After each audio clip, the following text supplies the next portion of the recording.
हा सर, एकदा चेक करून घ्या ना. मी तुम्हाला सगळे डिटेल्स पाठवल्या. अजून काय असतं तर कळवा मला. हो, बाकी झालं ना. बाकी सगळं प्रोजेक्ट झालेलं आहे. तुम्ही कळवा मला. हो, कॉल करा. पाणी. हां दादा, कुठे वारीला का? हा, वारीला. त्याचं खूपच दुर्लक्ष झालं बाबा आमच्याकडं, म्हणून काय आम्हीच निघालो. दाखवतो त्याला तोंड एकदा. तसं काही नाही दादा, सगळीकडे लक्ष असतं त्याचं. कशाचं लक्ष दादा? अहो, 2 वर्षाचं लेकरू आहे मला. त्याच्या हृदयामध्ये होल सांगितला डॉक्टरांनी. आणि तुम्हाला तर माहिती आहे डॉक्टर लोक एवढा मोठा खर्च सांगितला आहे.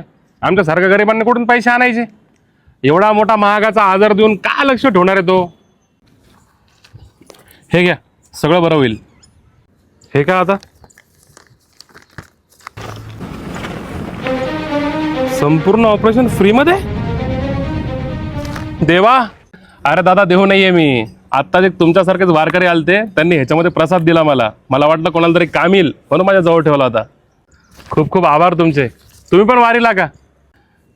नाही हो, कामाच्या व्यापामुळे वारीला जाण्याचं भाग्यच लाभत नाही आमच्यासारख्यांना. पण जेवढी होईल तेवढी मदत करत असतो वारकऱ्यांसाठी.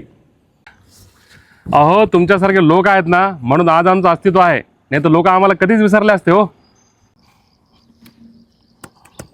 अहो, तुमच्यासारखे लोक आहेत ना, म्हणून आज आमचं अस्तित्व आहे.